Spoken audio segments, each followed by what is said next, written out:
Mi nuera me dejó en la calle con 8 pesos. Una semana después, me escribió. Ya bájale al drama. Nomás era una broma. Lo que no sabías es que usé ese dinero para comprar un cachito de lotería, y gané 62 millones de dólares. Me alegra que estés aquí. Sigue leyendo hasta el final y dime desde qué ciudad ves mi historia, para saber hasta dónde ha llegado. El pavimento se sentía helado y duro bajo mis pies mientras veía cómo el carro de mi hijo se alejaba por la esquina. 8 pesos. Eso fue lo único que Raya, mi nuera, me aventó antes de decirle a Brent que arrancara. 8 pesos arrugados que cayeron a mis pies, como si yo fuera cualquier limosnera. Con eso te alcanza pa'l camión, Della me dijo con ese tono tan hiriente que ya dominaba a la perfección. A lo mejor así, la próxima vez, te lo piensas 2 veces antes de andar abusando. ¿Abusando? Esa palabra me retumbaba en la cabeza mientras me agachaba con trabajo a recoger el dinero. Mis rodillas, ya cansadas por los años, se quejaban. Trabajé 37 años como enfermera, cuidando a otros, ahorrando cada peso para ayudarle a mi hijo a salir adelante, para pagarle la universidad, ¿y ahora salgo con que soy una aprovechada? Brent no dijo ni una sola palabra. Mi propio hijo, ese al que crié sola desde que su papá nos abandonó cuando tenía 5 años, se quedó ahí sentado en el asiento del conductor, viendo al frente. Lo miré a través de la ventana del copiloto, esperando, rogando, que dijera algo. Algo que mostrara que todavía le importaba. Pero lo único que salió de su boca fue: Mamá, estás exagerando. Raya tiene razón. No puedes seguir esperando que nos hagamos cargo de todo. Su traición me caló más hondo que el frío de la tarde. ¿Exagerando? 30 años de desvelos, de dobles turnos, de cuidar a sus hijos gratis mientras ellos se iban de vacaciones, es exagerar. Me quedé ahí parada, en una esquina de una colonia que ni siquiera reconocía. Abracé mi bolsa contra el pecho. El sol ya se estaba metiendo, y ese lugar no era uno donde una señora de 65 años debiera andar sola a esas horas. Pero parece que eso ya no le importaba a nadie de mi familia. Y todo por algo tan insignificante. Solo les pedí quedarme 3 días con ellos, mientras fumigaban mi departamento. Ni siquiera les pedí dinero, ni favores. Solo un rincón en su sala para dormir. No podemos permitir que interrumpas nuestra rutina, dijo Raya, sin despegar la vista de su celular. Los niños tienen escuela, Brent tiene trabajo. Solo vas a estorbar. Le recordé que yo misma había cuidado a esos niños todos los fines de semana durante 2 años. Que nunca les dije que no cuando necesitaban algo. Entonces su cara cambió, se puso dura, fea. Eso es diferente. Eso es familia ayudando a familia. Lo tuyo es esperar que dejemos todo por tus broncas. Qué bonito, ¿no? La familia ayuda, pero solo cuando les conviene. Lo crié sola, dije en voz baja, viendo a Brent. Me desvelé trabajando para poder estar en tus partidos, en tus festivales. Nunca le pedí nada a nadie. Pues a lo mejor debiste hacerlo, saltó Raya. Tal vez si hubieras planeado mejor tu vida, no andarías viniendo con nosotros cada vez que algo te sale mal. Y ahí fue cuando Brent por fin abrió la boca, pero no para mí. Raya tiene razón. Mamá, ya estás grande. Deberías poder resolver estas cosas tú sola, me dijo. Sus palabras me dolieron más de lo que esperaba, porque eran injustas. No se trataba de que yo corriera con ellos cada vez que tenía un problema. Se trataba de que la familia estuviera para apoyarse, de estar los unos para los otros. Pero al parecer, yo era la única que todavía creía en eso. La única que se acordaba de lo que realmente significaba ser familia. Y ahora, ahí estaba yo, sola en una calle que no conocía, con 8 pesos en la mano y sin tener ni idea de cómo regresar a casa. Según un señor que encontré en una gasolinera, la parada del camión más cercana estaba a 3 cuadras. Pero me advirtió que los camiones ya no pasaban por esa ruta desde hacía 1 hora. Un taxi me costaría mínimo 20 pesos, dinero que no tenía. Empecé a caminar, aunque ya me dolían los pies por los zapatos que había escogido, pensando que iba a ser una cena familiar tranquila. Cada paso que daba me recordaba que ya no me querían, que me habían echado como si fuera un mueble viejo que ya no sirve y estorba. La tiendita de la esquina era el único lugar que seguía con la luz prendida. Entré, y el muchacho que atendía, joven, con los ojos cansados levantó la vista y me preguntó. ¿Está bien, señora? Se ve como si hubiera estado llorando. Me toqué la cara y me sorprendió sentirla mojada. Ni cuenta me había dado que estaba llorando. Estoy bien, mentí, como lo había hecho durante tantos años cada vez que alguien me preguntaba. Solo necesito usar tu teléfono para pedir un taxi. Está descompuesto, me dijo con tono apenado. Pero hay un teléfono público allá afuera. Claro, porque esta noche no podía ser peor, pensé. Bajé la vista a los 8 pesos que tenía en la mano. Sabía que no me alcanzaban. Usar el teléfono costaría 50 centavos, y me quedarían 7.50. Ni para el arranque de un taxi. Fue entonces cuando la vi. La máquina de lotería, ahí al fondo del local, parpadeando con esas luces de neón tristes. Nunca había sido de jugar. Jamás había comprado un raspadito, mucho menos un cachito de lotería. Pero ahí, parada bajo la luz fría de esa tiendita, con el dinero que mi nuera me había arrojado como si yo fuera basura, algo dentro de mí cambió. ¿Si funciona la máquina de lotería?, le pregunté al chavo. Sí, me respondió. Hoy hay sorteo del Powerball. El premio mayor puede llegar hasta los 62 millones. 62 millones. El número sonaba tan ridículamente alto que parecía una broma. Pensé en los bolsos carísimos de Raya, en cómo había remodelado su cocina 2 veces solo el año pasado, mientras yo cenaba sándwiches de crema de cacahuate para que me alcanzara la pensión. Dame un boleto, dije. Selección rápida. La máquina empezó a zumbar y escupió el billete. 5 pesos menos. Me quedaban 3, y la posibilidad más remota del mundo. Pero al doblar el boleto y guardarlo en mi bolsa, sentí algo que no había sentido en mucho, mucho tiempo: desafío. Que digan que soy exagerada. Que piensen que me aprovecho. Me pasé toda la vida cuidando a los demás, poniéndolos antes que a mí. Tal vez ya era hora de apostar por mí misma. El camino de regreso a casa me tomó 2 horas. 2 horas caminando con los pies y las rodillas doliéndome, recordando cada palabra cruel, cada mirada indiferente. Pero con cada paso, algo se fue endureciendo dentro de mí. Una determinación que ya no sabía que tenía. Y cuando por fin llegué a mi departamento, sola, cansada pero entera, tomé una decisión: ganara o perdiera, algo tenía que cambiar. Ya me había cansado de ser la niñera disponible. De ser la carga incómoda. De aceptar migajas de cariño de gente que, si de verdad me quisiera, me habría amado sin condiciones. Ya me había cansado de que me dijeran que era demasiado sensible, de que me trataran como si no valiera nada. Porque tal vez, solo tal vez, estaba a punto de valer más de lo que cualquiera de ellos se podría imaginar. Al principio, ni siquiera registré los números que aparecieron en la pantalla del televisor. Estaba medio dormida en el sillón, el billete de lotería seguía olvidado en mi bolso desde aquella noche espantosa, hace ya una semana. El sorteo era solo ruido de fondo mientras tomaba mi tercera taza de té e intentaba no pensar en lo callado que estaba mi celular. 7 días. Ya habían pasado 7 días desde que Brent y Raya me dejaron tirada en esa esquina, y ni una llamada, ni un mensaje para preguntar si llegué bien. Ese silencio decía más que cualquier discusión.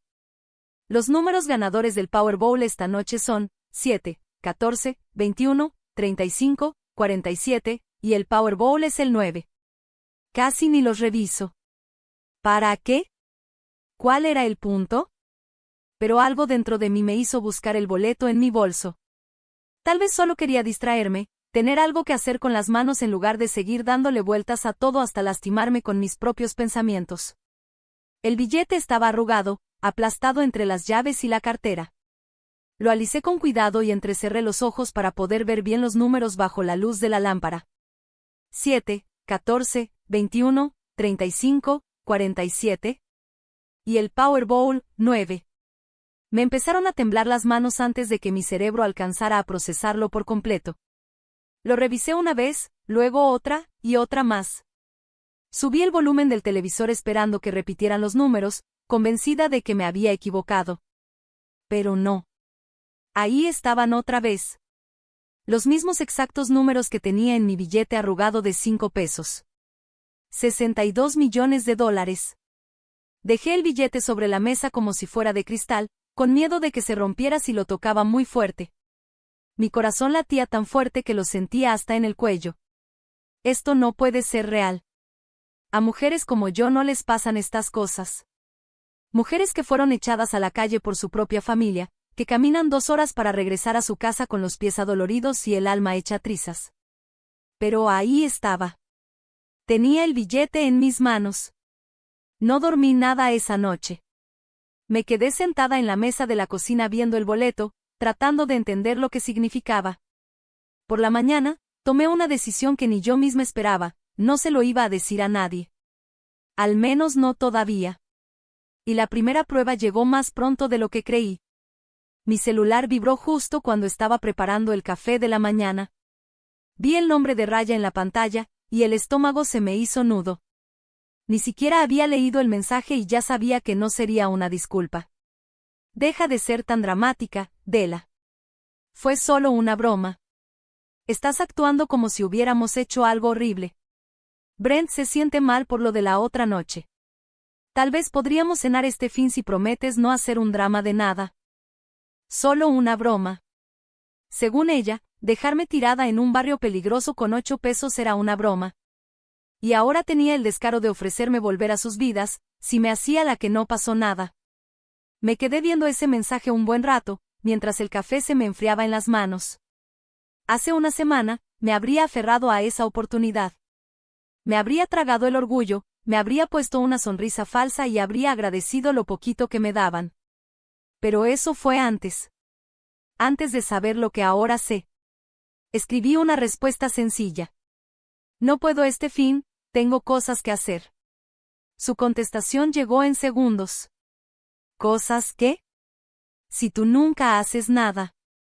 Esa crueldad tan casual me dejó sin palabras. Nunca haces nada. Como si mi vida no valiera, como si no tuviera sentido pensar que yo pudiera estar ocupada con algo importante. Apagué el celular y me fui a cambiar. Tenía cosas que hacer. Cosas grandes. La oficina de la lotería no era lo que yo imaginaba. Pensé que sería un lugar enorme, elegante, como de película. Pero no. En vez de ser un lugar impresionante, era un edificio de oficinas bastante modesto en el centro, con luces fluorescentes y alfombra vieja y manchada. La mujer detrás del escritorio, Sara, según decía su gafete, tenía una mirada amable y una sonrisa tranquila. ¿Es la primera vez que gana?, me preguntó mientras yo le entregaba el boleto con las manos temblorosas. Es la primera vez que juego, le confesé. Sara revisó el billete 2 veces. Luego levantó la vista y sonrió. Pues muchas felicidades, señora Rivers. Acaba de ganar $62 millones. Las palabras no parecían de verdad. Ni siquiera mientras me explicaba las opciones pago único o pagos anuales, impuestos, requisitos legales, sentía que eso me estuviera pasando a mí. Era como si viera la vida de otra persona desarrollarse frente a mis ojos. Tómese su tiempo para decidir, me dijo Sara. Pero yo le recomendaría que contrate a un abogado y un contador antes de tomar cualquier decisión importante. Y piense bien a quién se lo cuenta. El dinero cambia las relaciones, a veces de maneras que uno no se espera. Pensé en el mensaje de Raya. En su indiferencia, en cómo minimizó todo mi dolor como si no valiera nada. El dinero cambia las relaciones. Lo que Sara no sabía es que mi relación con ellos ya había cambiado. Los días siguientes fueron raros. Seguí con mi rutina de siempre, fui al súper, lavé ropa, pasé por la biblioteca, pero todo se sentía diferente, como si estuviera viendo mi vida desde afuera, en lugar de vivirla. En el supermercado, me quedé parada frente a los cortes finos de carne que nunca había podido comprar. Sabía que podía llevarme toda la sección si se me antojaba. Pero terminé comprando los muslitos de pollo de siempre y pan del día anterior. Los hábitos viejos, dicen, cuestan trabajo dejarlos. La segunda prueba llegó el jueves. Estaba leyendo en mi sillón, junto a la ventana, cuando sonó el teléfono. Era Brent. Hola, ma, su voz sonaba cautelosa, con un tono forzado de disculpa. Oye, lo de la otra noche. Raya se siente mal por cómo se dieron las cosas. Raya se siente mal. Ni él. Ni nosotros. Solo ella. Ya sabes cómo se pone cuando está organizando cosas, continuó. Los niños tuvieron un evento escolar y ella estaba muy estresada. Siempre una excusa. Siempre había una razón para justificar sus actos, y para ignorar lo que yo sentía. En fin, siguió, queríamos saber si podrías cuidar a los niños el sábado por la noche. Compramos boletos para un espectáculo nuevo en el centro, pero la niñera de siempre nos canceló. Ahí estaba. La verdadera razón de la llamada. No era porque me extrañaran. No era porque se arrepintieran. Era porque necesitaban algo. No puedo, dije, sin rodeos. ¿Cómo que no puedes?, respondió, molesto. Nunca tienes planes los sábados en la noche. Nunca haces nada. Nunca haces nada. Otra vez, esas suposiciones hirientes sobre mi vida como si fuera vacía, como si no tuviera derecho a decir que no. Estoy ocupada, repetí. ¿Ocupada con qué?, me soltó, ya claramente irritado. Ma, de verdad necesitamos que nos ayudes. Los boletos costaron $300. $300 para una salida. Pero no tuvieron 20 para un taxi para su propia madre. Las matemáticas de sus prioridades eran bastante claras. Búsquense otra niñera, dije, y colgué. El teléfono sonó de inmediato. No contesté. Lo apagué y me quedé sentada en la paz de mi departamento, sintiendo algo que no había sentido en mucho tiempo, la satisfacción de decir que no. Ese fin de semana, en vez de cuidar a mis nietos mientras ellos disfrutaban su noche romántica de $300, me reuní con un buen abogado que me recomendó Sara de la oficina de la lotería. Su despacho tenía paneles de madera de verdad y sillas de piel sin parches de cinta. Por ahora, lo mejor es que no diga nada, me dijo después de que le conté mi situación. Es una decisión inteligente. Eso te da tiempo para tomar buenas decisiones antes de que empiece la presión, me dijo. ¿Qué tipo de presión? Se recargó en su silla y me miró con seriedad. Te sorprendería lo rápido que cambia todo con la familia cuando entra el dinero en la ecuación. Gente que nunca te peló de pronto recuerda cuánto te quiere. Pensé en el mensaje de Raya. En cómo Brent simplemente asumió que iba a dejar todo para cuidar a sus hijos. Ya no me querían. ¿Y si se enteraban del dinero? ¿Sentirían amor o solo una versión más intensa de esa necesidad constante de controlar todo? Quiero arreglar ciertas cosas, le dije antes de que alguien se entere. Quiero estar lista. Me sonrió. Eso es lo más sensato que he escuchado de un ganador de la lotería en más de 20 años. Salí de su oficina esa tarde y mi teléfono vibró con otro mensaje de Raya. Neta, Dela. ¿No podías ayudarnos una sola noche? Brent está muy decepcionado contigo. Me quedé viendo el mensaje, pensando en los $62 millones que me esperaban, y en los años de decepción que ellos me habían dado. No tenían idea de lo que era realmente la decepción. Pero estaban a punto de aprender. Los dolores en el pecho empezaron un martes en la mañana. Fueron tan agudos y repentinos que dejé caer la taza de café. Se hizo pedazos en el piso de la cocina, regando los trozos de cerámica y el café sobre ese linóleo viejo que llevaba años queriendo cambiar. Al agacharme para limpiar, otro dolor me atravesó el pecho. Este era real. Todo el estrés de las últimas semanas, las noches en vela imaginando mi nueva vida, el peso de guardar un secreto tan grande. Mi cuerpo por fin estaba diciendo, ya basta. 3 horas después, estaba sentada en urgencias viendo a las enfermeras pasar deprisa, cada una concentrada en su rutina. Y fue ahí donde empezó a formarse una idea. Una idea necesaria. Tenía que saber exactamente cuál era mi lugar con mi familia. No solo esa crueldad casual a la que ya me había acostumbrado. Quería ver cómo reaccionaban cuando de verdad los necesitara, cuando estuviera vulnerable, asustada, y sin nada que ofrecerles a cambio. La doctora que me atendió era joven, tan joven que me hizo pensar en mí misma hace 30 años. Su manera cuidadosa de explicarme todo me calmó. Es por estrés, dijo después de hacerme los estudios. Tu corazón está bien, pero tienes la presión alta. ¿Has estado bajo mucho estrés últimamente? Casi me reí. ¿Estrés inusual? Si ella supiera. Quiero que te la tomes tranquila las próximas semanas, me dijo. Baja el ritmo en todo lo que puedas. ¿Tienes familia que pueda ayudarte? Esa era la gran pregunta, ¿no? Ya en el estacionamiento del hospital, con las manos todavía temblorosas, marqué el número de Brent. Mamá, contestó con un tono distraído, como si estuviera en el trabajo. ¿Qué pasa? Estoy en el hospital, le dije, sin tener que fingir el temblor en la voz. Esta mañana tuve un dolor muy fuerte en el pecho. Se hizo un silencio tan largo que pensé que la llamada se había cortado. ¿Estás bien?, preguntó al fin, pero su tono no era de preocupación. Era más como si lo estuviera molestando. El doctor dice que fue por estrés, pero que necesito bajarle al ritmo un rato. Me preguntaba si podría quedarme contigo y con Raya unos días. Solo mientras me estabilizo. Mamá, ahorita no es buen momento, me interrumpió, rápido, como si ya tuviera la respuesta ensayada. Raya tiene una presentación muy importante en el trabajo, y los niños tienen exámenes finales. La casa es un caos. No sería molestia, dije, en voz bajita. ¿Podría ayudar con los niños, cocinar algo? No, no es por ayudarte, dijo. Es que ya sabes cómo te pones cuando estás estresada, ansiosa, necesitada. Ahorita no podemos con eso encima de todo lo demás. ¿Ansiosa y necesitada? Así me veía mi hijo cuando yo tenía miedo o estaba sufriendo. No como su madre, la que lo dio todo por él, sino como un estorbo. ¿Y si de verdad necesito ayuda?, pregunté. ¿Y si pasa algo? Vas a estar bien, dijo, con esa seguridad indiferente de alguien que nunca ha tenido que enfrentarse solo a algo realmente feo. Eres fuerte. Siempre sales adelante. Fuerte. Fuerte cuando ellos me necesitaban, porque así no tenían que preocuparse por mí.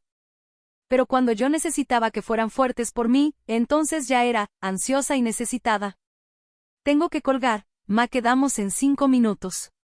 Y se cortó la llamada. Me quedé ahí sentada en el coche, con ese sabor amargo que deja la traición. Esa noche volví a marcar. Esta vez contestó Raya. Ay, Dela, Brent me contó de tu pequeño episodio de hoy. Su voz traía ese tono empalagoso que pretende sonar compasivo, pero duele más que si te gritaran en la cara. ¿Sabes? A mi mamá le pasó lo mismo hace unos años. Dolores de pecho por estrés. El doctor le dijo que todo estaba en su cabeza. Todo en su cabeza. Como si mi miedo, mi dolor, mi cuerpo colapsando, fueran solo ideas locas de una señora vieja. La verdad, Dela, necesitas aprender a manejar mejor tu ansiedad, continuó.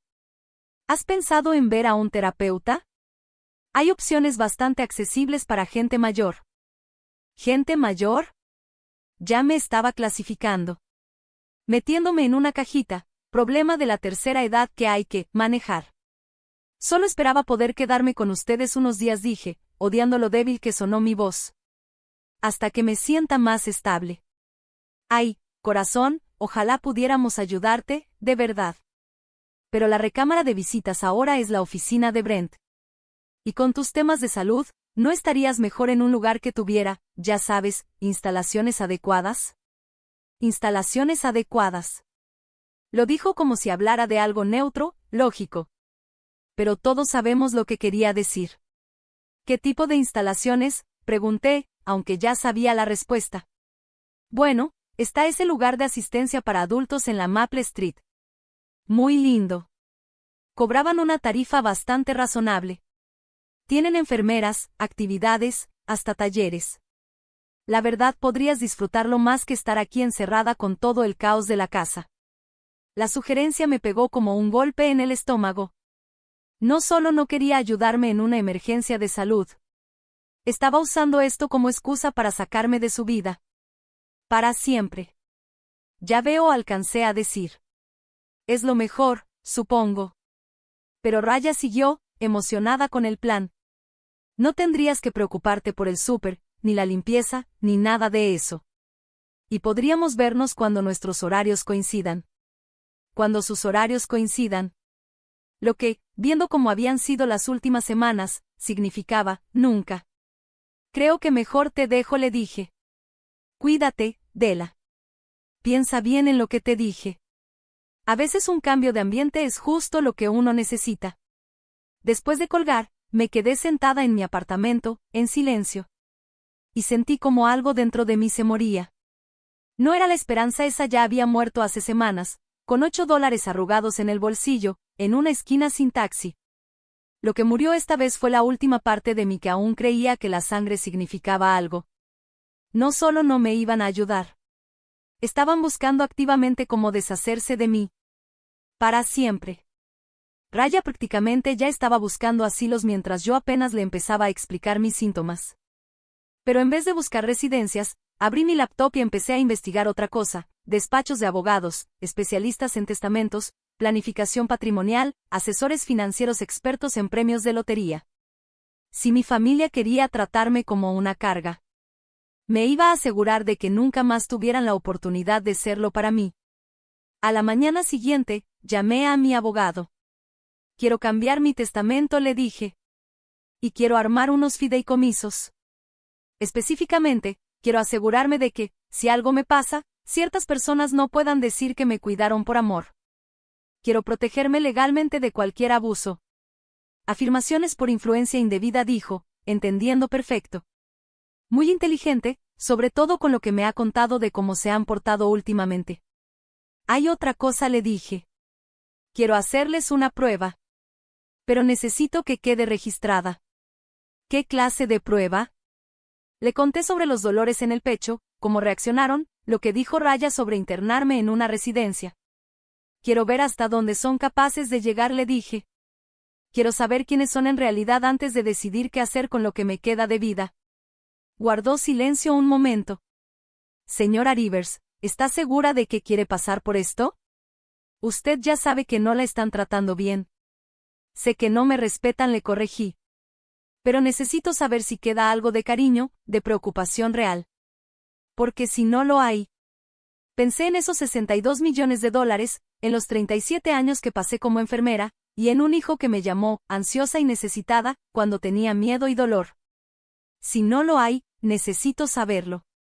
También. Durante la semana siguiente, puse a prueba sus respuestas con detalles pequeños. Les llamé para decirles que me sentía mareada, que tenía problemas con la medicina, que estaba confundida y asustada. Cada vez, la reacción fue la misma: irritación. Sugerencias de que me las arreglara sola. Recomendaciones de servicios baratos para adultos mayores. Ni una sola vez se ofrecieron a venir. Ni una sola vez dijeron, ve con tu doctora, o, ¿quieres que te llevemos? Siempre era, urgencias, clínicas de paso, tú puedes, échale ganas. Jamás me trataron como si en verdad les importara. Para el viernes, ya tenía mi respuesta. No me querían. Apenas me toleraban. Y cuando yo los necesitaba a ellos, cuando dejaba de ser útil y me volvía inconveniente, hacían todo lo posible por deshacerse de mí. Saberlo debería haberme destrozado. Pero no. Me liberó. Porque ahora ya sabía con claridad lo que había enfrente, y podía planear en consecuencia. La invitación a cenar llegó 3 semanas después. Con la típica mezcla de calidez fingida y exigencia disfrazada que Raya manejaba también. Vamos a tener una pequeña reunión familiar el domingo en la noche, dijo por teléfono. Nada especial, solo nosotros y los niños. Brent pensó que te gustaría venir. Brent pensó. No, pensamos. No, yo quería. Brent pensó. Lo cual seguramente significaba que su conciencia, por fin, le empezaba a pesar después de tantas semanas tratándome como si fuera una molestia. ¿Y cuál es la ocasión?, pregunté. Ay, ya sabes, tiempo en familia. Nos dimos cuenta de que hace mucho que no convivimos bien todos. Habían pasado exactamente 26 días desde que me dejaron en esa esquina. 26 días desde que Raya me dijo que mejor me fuera a una residencia porque me dolía el pecho. Pero, por lo visto, ahora se suponía que todos íbamos a fingir que nada de eso había pasado. ¿Quieres que lleve algo?, pregunté, aunque ya sabía la respuesta. Pues, si pudieras hacer esa ensalada de papa que les encanta a los niños, estaría increíble. Y si puedes, échate unos panecitos también, me dijo Raya por teléfono. Pero de los buenos, ¿eh? Los de la panadería de Romano. No esos tristes del súper, por favor. Hasta la invitación a cenar venía con lista de mandados y condiciones. Era bienvenida en su casa, siempre y cuando yo pagara mi entrada y llevara algo para cooperar. ¿A qué hora quieres que llegue?, pregunté. A las 5:30. Y, oye, Andela, si puedes, ponte ese vestidito azul que usaste en Pascua. Te veías muy bien con él. Ese vestido azul que tenía 3 años, ya medio gastado y con los hilos sueltos, pero claro, era lo mejorcito que podía aportar yo a esa familia. Entendido, dije, y colgué. El domingo por la noche, estaba en su porche, con mi ensalada de papa recién hecha cubierta con aluminio y una bolsita con panecillos caros. Desde afuera escuchaba las risas y las voces, todos animados. Por la ventana vi a mis nietos, Emma y Jaque, correteando por la sala, mientras Brent y Raya estaban en su sillón de piel, bien acomodados, con sus copas de vino. Se veía como una escena de comercial, cálida, perfecta, acogedora. Justo como las cenas familiares que había soñado tener con ellos durante años. Debí saber que era demasiado bueno para ser cierto. Raya abrió la puerta con una sonrisa que no le llegaba a los ojos, vestida con una blusa de seda que seguramente costaba más que mi presupuesto mensual para el súper. Dela. Qué gusto que pudiste venir. Pásale, pásale. La casa olía a roast beef con ajo. Había velas caras prendidas por todos lados. Todo impecable, flores frescas en la mesa, cojines acomodados como en revista, vajilla combinada. El tipo de casa que soñaba tener cuando Brent era niño, cuando yo me mataba trabajando turnos dobles y cenaba sopa instantánea para poder comprarle útiles escolares nuevos. Emma, mi nieta de 8 años igualita a Brent, con esos ojitos oscuros corrió a abrazarme por las piernas. Hola, abuelita. Hola, mi amor, le dije, besándola en la cabeza. ¿Cómo te va en la escuela? Bien. Saqué un 10 en mi proyecto de ciencias. ¿Quieres verlo? Pero antes de que pudiera contestarle, Raya apareció y la desvió hacia la cocina. Emma, ayúdale a la abuela a meter las cosas. La cena ya casi está lista. En la cocina, coloqué mi ensalada y los panecillos junto a todo lo que Raya había preparado. Todo lucía carísimo y profesional. El roast beef perfectamente dorado, las guarniciones elegantes en platos a juego. Ni una sola cosa fuera de lugar.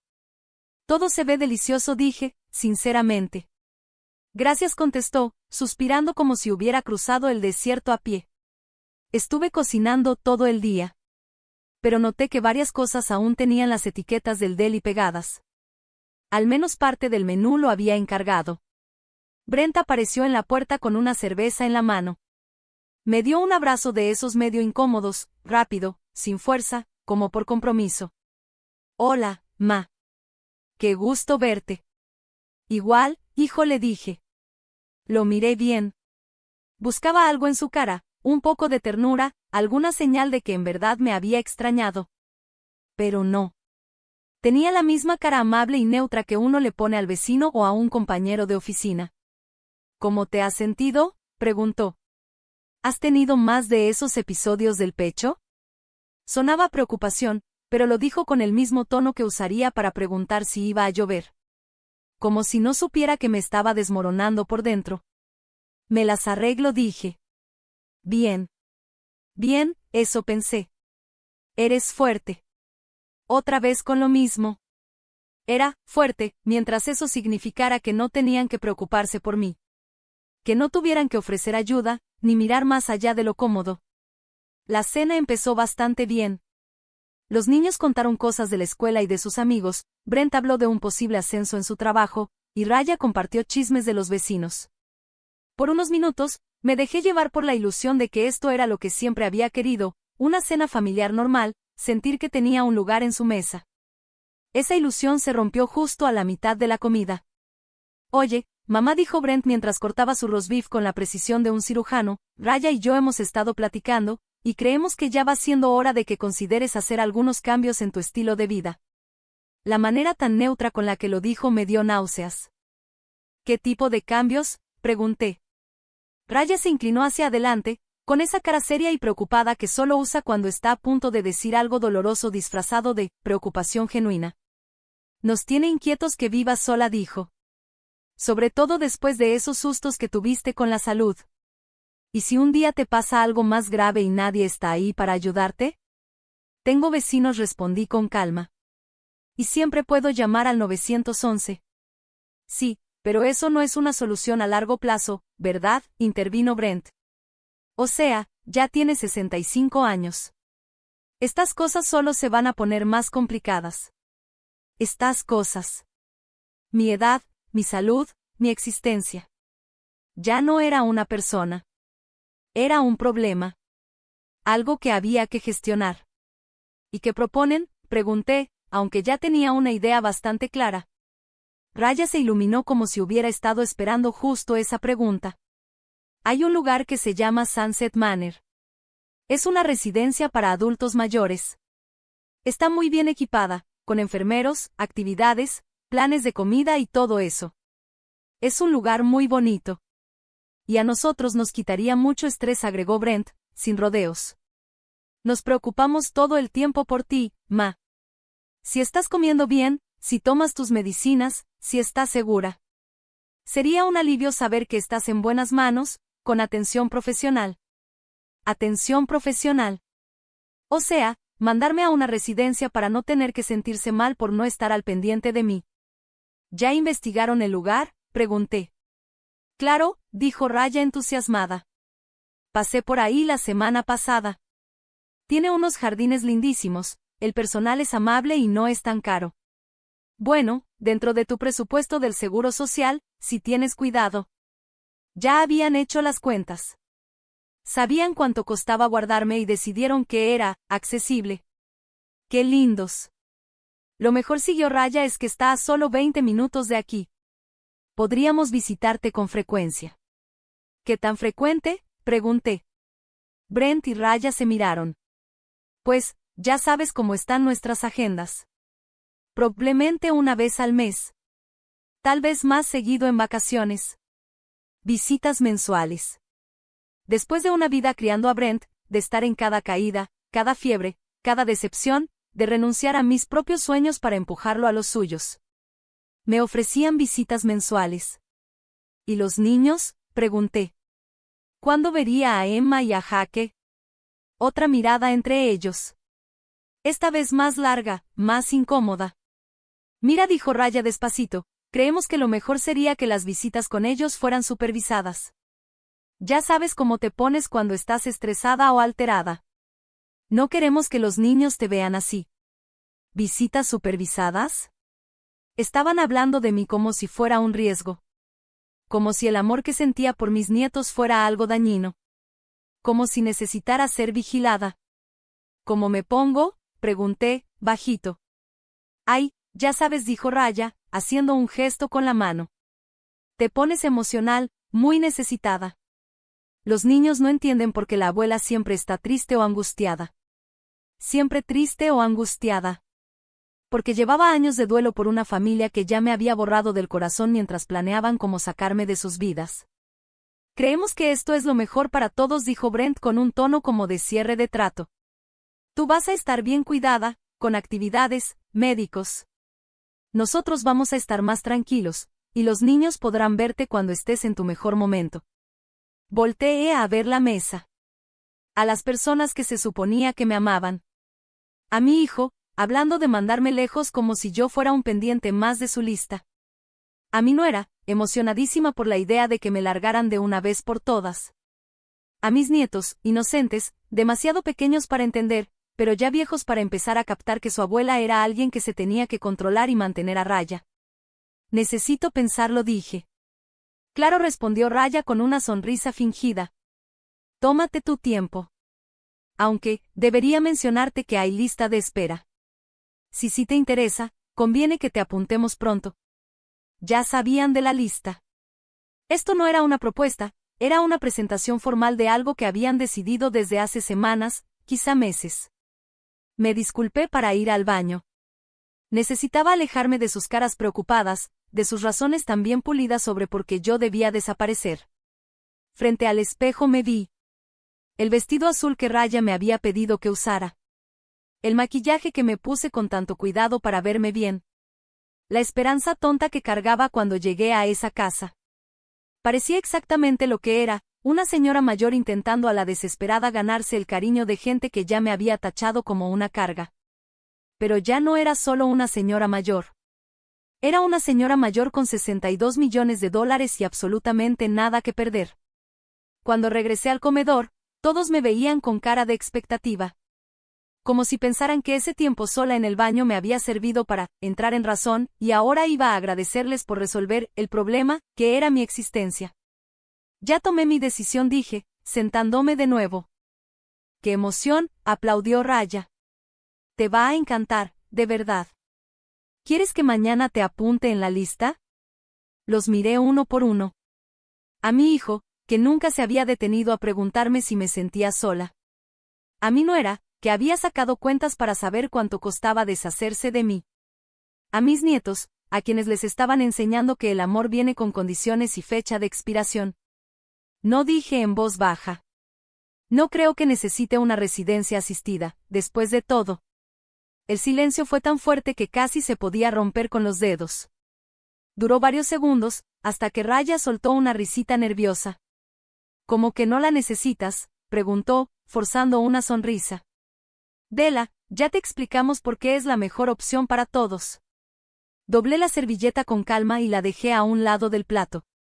O sea, ya hice otros arreglos. Brent se inclinó hacia mí con el ceño fruncido.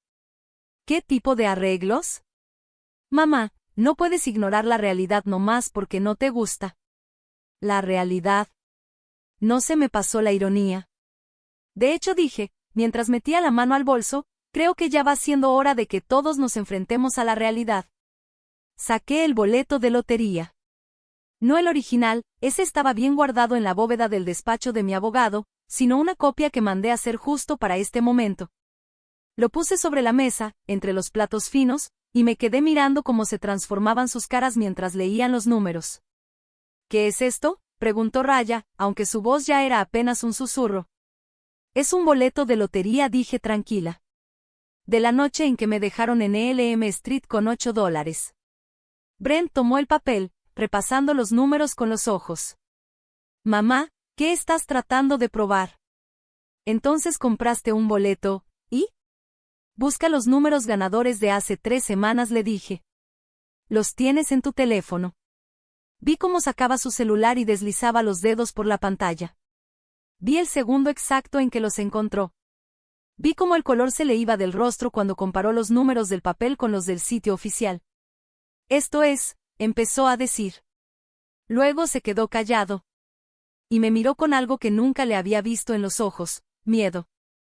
62 millones de dólares, terminé por él. El premio gordo del que hablaban en las noticias hace 3 semanas. Esa ganadora, era yo. Raya le arrancó el papel de las manos, revisando los números una y otra vez entre la hoja y su pantalla. Su labial, perfectamente aplicado, había dejado marcas en su copa de vino. Y por primera vez desde que la conocía, parecía de verdad en shock. ¿Ganaste la lotería?, susurró. Sí. Los niños, al sentir el cambio de ambiente, se quedaron calladitos. Emma miraba de un adulto a otro, sin entender por qué de pronto todos se pusieron tan serios. ¿Por qué no nos dijiste? La voz de Brent se le quebró un poquito al decirlo. Me recargué en la silla, viendo cada rostro en la mesa. Porque quería ver cómo me trataban cuando pensaban que no tenía nada que ofrecerles. La verdad flotó en el aire como humo espeso. La boca de Raya se abría y se cerraba como pez fuera del agua, mientras Brent se pasaba las manos por el cabello en un gesto que recordaba perfectamente de cuando era niño y lo cachaba en una mentira. Mamá, eso no es. No estábamos. ¿No estaban qué?, pregunté bajito. ¿No estaban intentando deshacerse de mí? ¿No estaban calculando cuánto costaría mandarme a una residencia? ¿No estaban planeando restringirme el acceso a mis nietos? Estábamos preocupados por ti, dijo Raya, pero su voz ya no tenía esa seguridad de antes. ¿Preocupados? Porque desde donde yo estoy sentada, parecía más bien que estaban resolviendo un problema.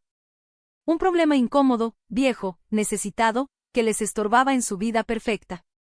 Volví a meter la mano al bolso y saqué una carpeta. Estas últimas 3 semanas me dediqué a documentar nuestras interacciones. Cada llamada, cada mensaje, cada conversación sobre mi futuro que tuvieron sin incluirme. El rostro de Brent se quedó sin color. ¿Qué estás diciendo?, preguntó Brent. Estoy diciendo que los conozco perfectamente, a los dos respondí, sin levantar la voz. Sé que cuando les llamé asustada y con dolor, me dijiste, Raya, que estaba exagerando. Sé que cuando necesitaba ayuda, me sugeriste que contratara servicios de atención profesional. Sé que esta cena no fue una muestra de cariño, sino una excusa para presentarme su solución final al problema que soy para ustedes. Raya recuperó el habla, aunque su voz sonaba más aguda y tensa de lo normal. Eso no es justo, Della. Estás sacando todo de contexto. Nosotros te queremos. ¿Así?, pregunté, mirándola de frente. Porque he estado tratando de entender cómo se ve el amor en esta familia, y sinceramente, se me está dificultando identificarlo. Abrí la carpeta que traía conmigo y saqué varias hojas impresas. Aquí estás tú, Raya, dije, levantando una hoja. Diciéndome que deje de hacer drama por haberme quedado varada en una esquina. Aquí me estás diciendo que debería controlar mejor mi ansiedad, cuando te conté que tenía dolores en el pecho. Tomé otra hoja. ¿Y aquí? Investigando asilos y calculando costos, mientras yo te explicaba mis síntomas. Raya se puso roja. Muy roja. Yo solo trataba de ayudar. ¿Ayudar a quién? Porque claramente no era a mí. Volteé hacia Brent. ¿Y tú? Cuando te llamé desde el hospital, te molestaste porque interrumpí tu día. Cuando te pregunté si podía quedarme contigo unos días para recuperarme, me dijiste que estaba siendo necesitada y ansiosa. Cuando más necesitaba a mi hijo, tú me diste la espalda. Mamá, por favor, dijo Brent. Por un momento, su voz sonó como cuando era niño y se metía a mi cama durante las tormentas. Podemos arreglar esto. Podemos hacerlo mejor. ¿De verdad? Porque te he dado oportunidad tras oportunidad de hacerlo mejor. Y en cada una, me trataste como una carga. Nunca como tu madre. Saqué mi celular y se los mostré. Este es el número de mi abogado. Lo llamé ayer. Hice algunos cambios en mi testamento. El silencio fue tan fuerte que parecía que el aire se había congelado. ¿Qué clase de cambios?, preguntó Raya, apenas susurrando. Bueno, originalmente pensaba dejarle todo a Brent y a los niños. Un fideicomiso para la universidad de Emma y Jaque, la casa, y lo que quedara de mis ahorros. Hice una pausa. Los miré a los dos a los ojos. Pero luego me puse a pensar en lo que dijeron esta noche. Que necesito atención profesional, que soy demasiado emocional, que mis propios nietos no deberían verme sin supervisión. No lo decíamos en serio, intentó Brent. Si lo decían, lo interrumpí. ¿Y, sabes qué? Les creo. Saqué un documento más de la carpeta. Esta es una copia de mi Nuevo Testamento. Los niños recibirán un fondo modesto para su educación. Suficiente para pagar la universidad, pero no tanto como para convertirlos en blancos de interés. El resto irá destinado a fundaciones que apoyan a adultos mayores que han sido abandonados por sus propias familias. Raya hizo un sonido entre un jadeo y un sollozo. Y también está esto, agregué, sacando otra hoja más. Un registro detallado de cada peso que he gastado apoyando a esta familia, pagos de la hipoteca, vacaciones que pagué completitas, ropa de escuela, actividades, emergencias, todo. Y sí, también calculé los intereses, a las tasas actuales del mercado. Las manos de Brent temblaban mientras sostenía el papel. Mamá, aquí dice que te debemos más de $200,000. Así es, respondí con calma. Son 27 años de apoyo financiero, documentado y calculado. No te estoy pidiendo que me lo regreses. Considéralo mi último regalo para ti. Pero quería que vieras exactamente cuánto aportó tu madre, necesitada y ansiosa, a la vida que ahora estás tan desesperado por proteger de su influencia. La sala quedó en completo silencio. Podía escuchar claramente el tic-tac del reloj en el pasillo. Emma jaló la manga de su mamá. Mami, ¿por qué están llorando todos? Porque sí, estaban llorando. El maquillaje perfecto de Raya se le escurría por las mejillas, y los ojos de Brent estaban rojos mientras seguía viendo los números en el papel. No estoy haciendo esto para herirlos, dije en voz baja. Lo hago porque ustedes me han dejado muy claro que no me quieren en sus vidas, a menos que les sea útil. Y yo ya estoy cansada de ser útil para gente que no me ama. Te amamos, dijo Brent desesperado. Mamá, claro que te amamos. Solo, cometimos errores. Tú tomaste decisiones, le contesté. Y yo corregí el rumbo una y otra vez. Tú elegiste verme como un problema que había que solucionar, en lugar de una persona que merecía ser valorada. Esta noche fue solo la presentación formal de una decisión que tú tomaste desde hace semanas. Me levanté de la silla. Las patas rechinaron contra el piso de madera. Quiero que sepas que no los odio. A ninguno de los dos. Pero tampoco confío en ustedes. Y no puedo construir una relación con personas que solo me valoran cuando tengo algo que les conviene. ¿A dónde vas?, preguntó Raya, con el pánico marcado en la voz. ¿A dónde crees? A mi casa. A mi departamento. Ese mismo que según tú, es demasiado peligroso para que yo viva sola. Tomé mi bolso y mi carpeta. No te preocupes por visitarme en Sunset Manor. No voy a estar ahí. Mamá, espérate, dijo Brent, levantándose tan rápido que tiró su silla. Por favor, podemos hablar de esto. Podemos arreglarlo. Lo miré fijamente, largo rato. A ese hombre que yo crié, por quien me sacrifiqué y al que amé sin condiciones durante 37 años. Sí. ¿De verdad podemos? Porque llevo meses intentando resolver esto. Y cada conversación termina igual, tú diciéndome qué me pasa y cómo debo cambiar para encajar en tu vida. ¿No es eso lo que queríamos decir? Sí lo es. Exactamente eso quisiste decir. Y, ¿sabes qué? Tienes razón. Necesito cambiar. Necesito dejar de rogarle cariño a personas que ya decidieron que no valgo la pena. Me fui hacia la puerta, escuchando sus pasos detrás de mí. En el recibidor, rodeada de fotos familiares que de alguna manera siempre incluían a todos menos a mí, me detuve una última vez. El dinero lo cambió todo para mí, dije. Pero no cambia quién eres tú. Esta noche me mostraron exactamente en qué clase de personas se han convertido. Y les creo. Abrí la puerta principal y salí al aire fresco de la tarde. Detrás de mí, escuché la voz de Raya, desesperada. Della, por favor. Podemos empezar de nuevo. Podemos hacerlo mejor. No volteé. Algunos puentes, una vez quemados, simplemente no se reconstruyen. Mientras manejaba de regreso por las calles conocidas de mi colonia, sentí algo que no había sentido en años, paz. No felicidad, todavía no, pero sí paz. Esa clase de paz que llega cuando por fin sueltas una pelea que nunca ibas a ganar. Mi celular empezó a sonar antes de llegar al departamento. Primero Brent. Luego Raya. Luego Brent otra vez. Apagué el teléfono. Y manejé el resto del camino en bendito silencio. Mañana vendrán más llamadas. Más intentos desesperados por deshacer 37 años de darme por sentada. Pero esa noche, era libre. Libre de su juicio, de sus expectativas, de esa crueldad disfrazada de preocupación. Libre para descubrir cómo se vería el resto de mi vida, una vida que, por fin, me pertenecía por completo. 5 meses después, me encontraba en el jardín de mi nuevo hogar, viendo cómo el amanecer pintaba las montañas de tonos dorados y rosados. La casa era sencilla, al menos para los estándares de alguien que ganó la lotería. 3 recámaras, 2 baños y un porche amplio que rodeaba la casa, con vista a más de 8 hectáreas de naturaleza salvaje en Colorado. Pero era mía.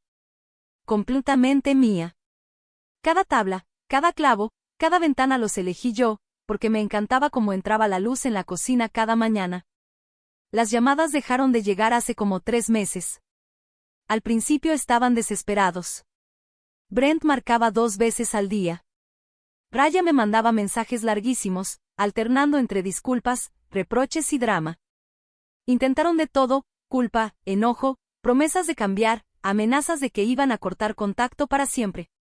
Eso último, casi me hizo reír. La última llamada fue de Brent, en enero. Mamá, por favor. Su voz sonaba áspera, cansada, como derrotada. Sé que la regamos. Sé que te lastimamos. Pero somos familia. Eso tiene que significar algo. Si lo significa, ya se lo había dicho antes. Significó mucho durante 37 años. Pero la familia se supone que es un camino de 2 vías, y ustedes la convirtieron en un carril de una sola dirección. No sé cómo arreglar esto, me dijo. La derrota en su voz casi me hizo flaquear. Casi. No puedes arreglar esto, Brent. Solo puedes aprender de ello. ¿Qué significa eso? Significa que tienes que aprender a ser un mejor esposo para Raya, un mejor papá para Emma y Jake. Y un mejor hijo para la familia que decidas construir de aquí en adelante. Pero esa familia ya no me incluye a mí. ¿De verdad no vas a volver nunca? Ese día, miré alrededor de mi departamento. Las cajas ya estaban listas para mi mudanza a Colorado. Una nueva vida, una que por fin estaba construyendo solo para mí. No hay nada a lo que volver, le dije. Tú te encargaste de eso. Ahora, mientras quitaba las flores secas de los rosales que había plantado a lo largo de la cerca delantera, sentí esa verdad muy dentro, en los huesos. No había nada a lo que regresar. Pero sí había mucho hacia dónde avanzar. Mi vecina Margaret me saludó desde su jardín. Tenía 73 años, era maestra jubilada, y su esposo había fallecido 5 años atrás. Nos habíamos hecho amigas compartiendo café en las mañanas y caminatas tranquilas por las tardes. Ese tipo de compañía sencilla que nunca me había dado cuenta cuánto necesitaba. «Qué bonita mañana», me gritó desde su lado. «Perfecta para el mercadito», le contesté. «¿Si vas a venir conmigo?» «Claro. Dame 10 minutos». Esto era lo que me estuve perdiendo todos esos años. Amigos que sí llegaban cuando decían que lo harían. Que recordaban las cosas que me importaban. Que valoraban mi tiempo y mis sentimientos. Margaret jamás me hizo sentir que era demasiado necesitada o dramática. El mes pasado, cuando me dio una intoxicación alimentaria, me trajo sopa y se quedó a ver películas viejitas conmigo sin hacerme sentir que le estaba estorbando. El mercadito estaba lleno de vida ese sábado por la mañana. Ya me había vuelto clienta frecuente en los últimos meses, y compraba verduras frescas y pan casero con vendedores que sabían mi nombre y me preguntaban cómo iba mi huertito. Era algo simple. Que te conozcan, que te recuerden. Pero después de años sintiéndome invisible en la vida de mi propia familia. Se sentía revolucionario. Tella Sara, la señora que atendía el puesto de hierbas, me hizo una seña para que me acercara. Te guardé un poquito de esa albahaca que tanto te gusta, me dijo con una sonrisa. Mientras le pagaba, sentí vibrar el celular en la bolsa del pantalón. Era un mensaje de un número desconocido. El estómago se me hizo nudo al instante.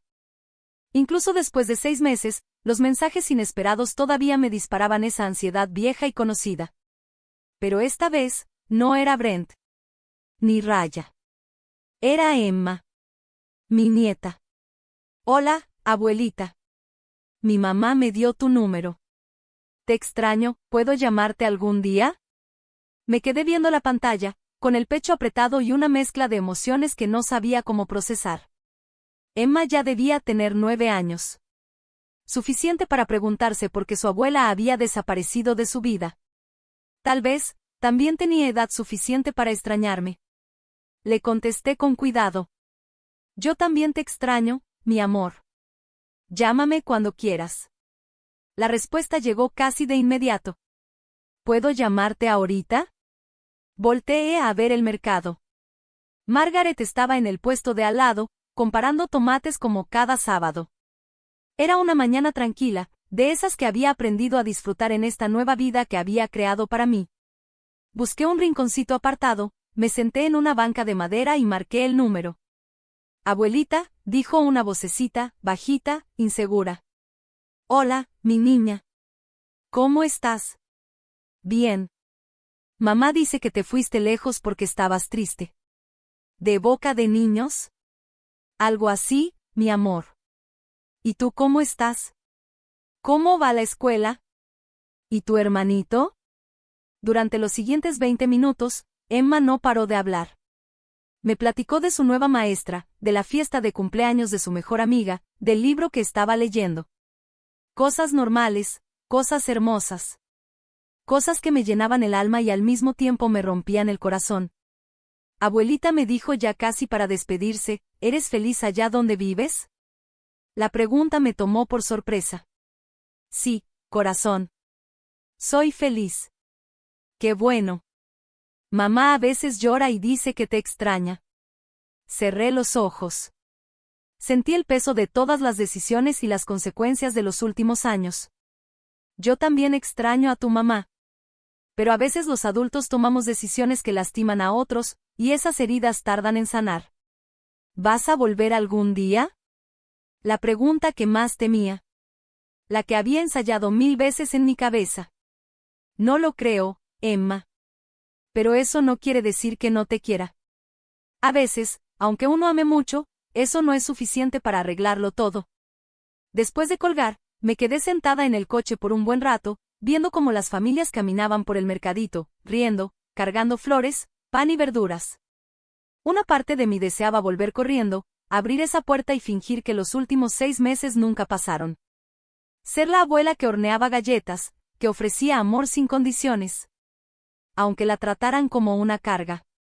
Pero eso ya lo había intentado por 37 años. Y casi me cuesta la vida. Así que mejor manejé de regreso a casa. A mi jardín tranquilo. A mi nueva vida. Ese mismo día llamé a mi abogado y creé un fideicomiso pequeño para Emma y Jaque. No era una fortuna, pero sí lo suficiente para que algún día supieran que su abuela los había querido, incluso desde la distancia. Esa noche, estaba sentada en el porche con una taza de té y un libro cuando Margaret apareció con una botella de vino en la mano. Parece que necesitas compañía, dijo, levantando la botella. Le conté sobre la llamada de Emma. Sobre la culpa, el amor y ese dolor tan complejo que viene con alejarte de la familia. Incluso cuando hacerlo es lo único que te mantiene a salvo. Margaret me escuchó sin juzgar, como lo hacen las buenas amigas. ¿Alguna vez te arrepientes?, me preguntó cuando terminé de contarle todo. Me tomé mi tiempo para pensar en su pregunta. De verdad. Lamento que haya sido necesario. Lamento que mi hijo y su esposa hayan preferido su orgullo antes que nuestra relación. Lamento que mis nietos crezcan con dudas, preguntándose por qué su abuela se fue. ¿Pero te arrepientes de haberte ido? Volteé a ver mi jardín, la vida que había construido con mis propias manos y con el corazón. El atardecer pintaba el cielo con esos colores que parecen de otro mundo, y en mis huesos se sentía la paz que había logrado en estos meses. No le dije al fin. No me arrepiento de haberme elegido a mí. Un año después, recibí una invitación por correo. Era el anuncio de graduación de Emma, terminaba cuarto de primaria con honores. Adentro, con su letra de niña de 9 años, había escrito: Espero que sigas siendo feliz, abuelita. Te amo. Pegué la tarjeta en el refri, junto a las fotos de mi jardín, mis nuevas amistades, el recordatorio de la próxima reunión del club de lectura y la invitación a la cena de cumpleaños de Margaret. Un pedacito de mi pasado colgado en medio de mi presente. No le mandé regalo. No la llamé para felicitarla. Pero le pedí a mi abogado que añadiera $1000 más a su fondo. Le dejé claro que eran para futuros regalos de graduación, desde ahora hasta la prepa. Porque entendí que el amor no siempre se trata de estar ahí físicamente. A veces, amar a alguien también significa dejarlo ir. Y otras veces, significa protegerte de quienes no saben ver tu valor, aunque compartan tu sangre. 2 años después de aquella cena que cambió todo, era verdaderamente feliz. No una felicidad fingida o desesperada como la de antes, cuando rogaba por migajas de amor. Sino una felicidad tranquila, firme. De esas que se construyen desde dentro, cuando te aprendes a querer de verdad. Me ofrecí como voluntaria en el centro para personas mayores, donde ayudaba a otras mujeres a entender lo importante que es la independencia financiera y aprender a poner límites emocionales. No viajaba a lugares lujosos, pero sí conocí pueblitos con encanto y parques nacionales, me quedaba en pensiones sencillas y me dedicaba a fotografiar flores silvestres. Salía con un hombre amable, Robert, que me trataba como si realmente valiera la pena ser escuchada. Y lo más importante, aprendí la diferencia entre estar sola y sentirse sola. Porque durante 37 años me sentí increíblemente sola, rodeada de mi propia familia. Ahora, podía estar sola, y aún así sentirme más completa que nunca. A veces, en la tranquilidad de la tarde, me daba por pensar en qué hubiera pasado si me hubiera quedado. Si hubiera aceptado sus condiciones. Si me hubiera ido a ese asilo donde querían meterme, agradeciendo sus visitas mensuales y ese tiempo limitado con mis nietos, diciéndome a mí misma que un poco de afecto era mejor que nada. Pero no. Elegí otra cosa. Elegí la dignidad antes que la desesperación. El respeto propio antes que seguirme sacrificando. Elegí creer que merecía más que ser tolerada por gente que se suponía que debía amarme. Ganar la lotería me dejó $62 millones. Pero alejarme de quienes no supieron ver mi valor, eso me dio algo mucho más grande. Me dio la certeza de que yo era suficiente, tal como soy, lo reconocieran o no los demás. A veces, la mejor herencia que puedes dejar no es el dinero. A veces es el ejemplo. El ejemplo de qué significa elegirte. De negarte a aceptar menos de lo que mereces. De levantarte de una mesa donde ya no te están sirviendo respeto. Y yo espero, de corazón, que Emma algún día entienda esa lección. Que recuerde que su abuela fue lo bastante valiente para irse, lo bastante fuerte para empezar de cero, y lo bastante sabia para entender que el amor sin respeto no es amor. Esa tarde, mientras el sol se escondía detrás de las montañas, tiñendo el cielo de esperanza y posibilidades, levanté mi taza de té e hice un brindis silencioso. Por la mujer en la que me convertí. Por cada decisión que me trajo hasta aquí. Por esta vida que, al fin, era mía. Porque no todas las historias terminan con reconciliación. Algunas terminan con libertad. Y a veces, ese es el final más hermoso de todos. Y ahora tengo curiosidad por ti, que estás escuchando mi historia. ¿Qué harías tú si estuvieras en mi lugar? ¿Te ha tocado vivir algo parecido? Cuéntamelo aquí abajo en los comentarios. Mientras tanto, en tu pantalla te dejo 2 historias más que son de las favoritas del canal. Seguro te van a sorprender. Gracias por quedarte hasta el final.